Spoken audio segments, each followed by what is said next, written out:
北海冰封御鲲鹏，冰雪征程战寒风。极点夺起争先路，魂断寒江未有声。大家好，在下奇闻居士阿蒙森，一个被誉为最后的维京人的传奇人物。他出生在挪威的冰冷海风中，对极地有着一种与生俱来的执着。他曾穿越冰封的西北航道，也曾悄然将探险的目光转向南极。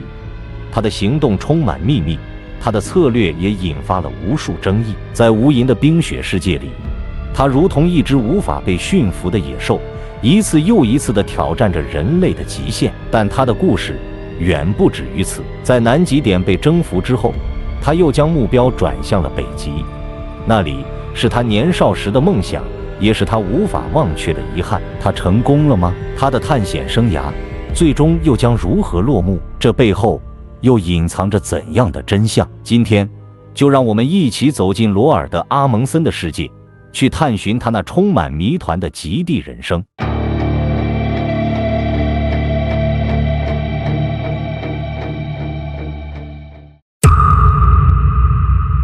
在挪威的冰冷海风中，在1872年的7月，一个男孩诞生了。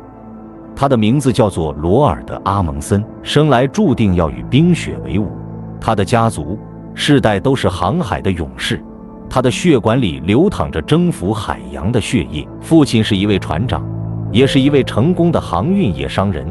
他希望自己的儿子能够受到良好的教育。然而，年轻的阿蒙森内心却早已被极地的冒险故事所点燃。从小时候起，他就有一个奇怪的习惯，即使在挪威最寒冷的冬季，也要打开窗户睡觉，以此来锻炼自己适应寒冷。他渴望去极地探险，渴望去解开那些冰封的秘密。他从书本中读到了约翰·富兰克林的探险故事，他的心被那神秘的西北航道深深吸引。为了能够真正地踏上探险的征程，他最终选择了放弃学业，在海上的寒风中学习航行的技能。1897年，一个机会降临，他成为了贝尔吉卡号南极探险队的大副。这艘船也是第一艘在南极越冬的探险船。这次经历让阿蒙森真切地体验到了南极的严酷，也让他结识了弗雷德里克·库克。后者不仅是一位医生，更是一位优秀的猎手。他在严酷的环境中教会了阿蒙森如何利用当地资源来对抗坏血病。贝尔吉卡号被困在冰海中，经历了长达13个月的漂流。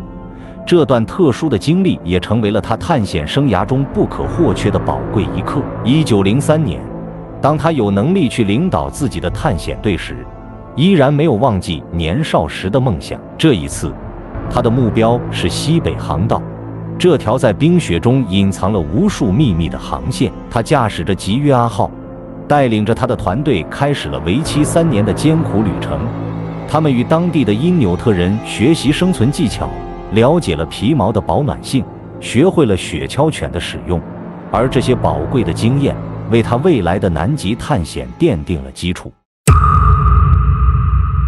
当阿蒙森从西北航道凯旋，举世欢呼时，他的人生迎来重大转折。他将目光从北极转向南极，这并非偶然。最初，他的目标是征服北极点，甚至借来南森的弗拉姆号，计划重现北极漂流。然而，当他准备出发时，传来皮尔里和库克宣称已抵达北极点的消息，这如同重击，迫使阿蒙森的北极计划戛然而止。他探险并非为科学，而是为成为首个抵达极点之人。为挽救探险资金和声誉，他转向南极，决心成为首个抵达南极点的人。当时，英国探险家斯科特也在计划征服南极点。2位探险家，一位是经验丰富的挪威人，一位是英国英雄，都以南极点为目标。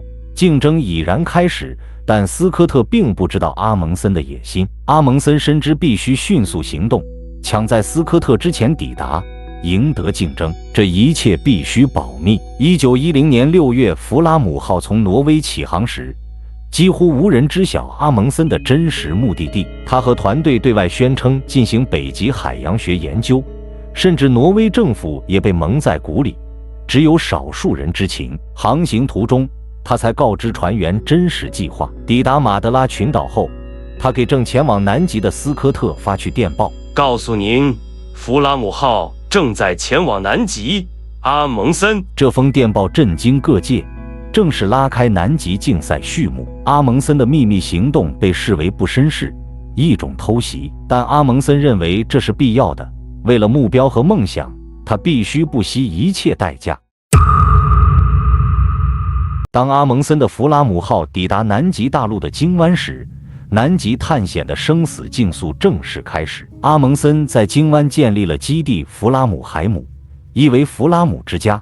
他深知南极探险必须依靠周密计划和充分准备。在漫长的冬季，阿蒙森团队没有浪费时间，为探险活动做足准备。他们研究了斯科特的探险路线，但没有模仿，而是选择了更直接、更陡峭的阿克塞尔海伯格冰川。为了适应南极严酷环境，他们学习因纽特人，采用了因纽特人的服装和装备，并选择雪橇犬而非矮种马运输物资。阿蒙森深知速度是关键，必须比斯科特更快到达南极点。他从因纽特人那里学习雪橇犬使用知识，精心挑选格陵兰雪橇犬。极夜漫长冬季，他也没有放松，带领队员每天进行体能训练，确保身体适应挑战。他们在基地建造桑拿浴室，缓解严寒不适。每天，他带领大家进行天气、磁场观测，后勤安排井井有条，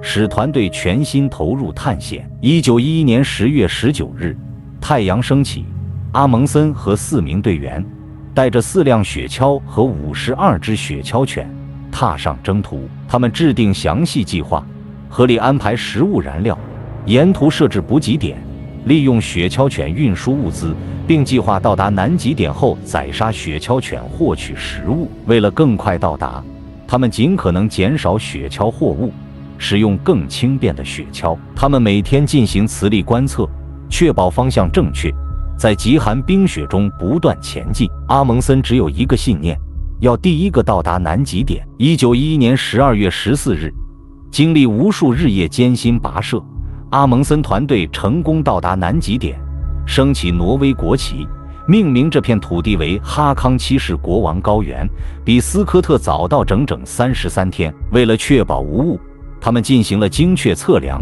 确认到达南极点。他们在那里设立帐篷，留下给斯科特的信和给挪威国王的信，宣示挪威对南极点的占领。返回时，他们依然面临冰雪考验，带回的不仅是南极点的消息，更是属于挪威的胜利。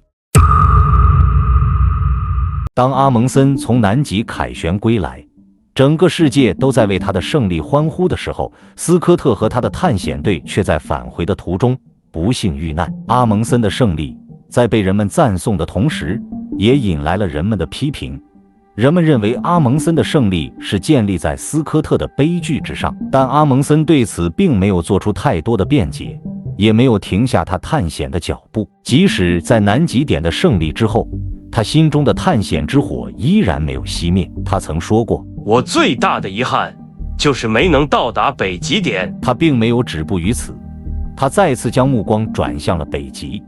他渴望完成他的梦想，也就是对北极的探索。但是对于阿蒙森来说，他更大的愿望是在空中飞越北极。他开始关注飞机技术，并积极投身其中。1926年，他与林肯·埃尔斯沃斯和翁贝托·诺比莱一同乘坐飞艇挪威号，完成了人类首次横跨北极的飞行。尽管他完成了飞越北极的壮举，但还是无法平息他内心的失落，因为这不是他最初的计划。他曾对人们说，我不再会进行探险了。他希望回到他的家乡，过上平静的日子。然而命运弄人，1928年，他的老朋友，也曾是他探险伙伴的翁贝托·诺比莱，在北极的飞行中发生了事故，他们的飞艇意大利号在北极坠毁。已经55岁的阿蒙森义无反顾地参加了救援行动。尽管他的身体已经不再年轻，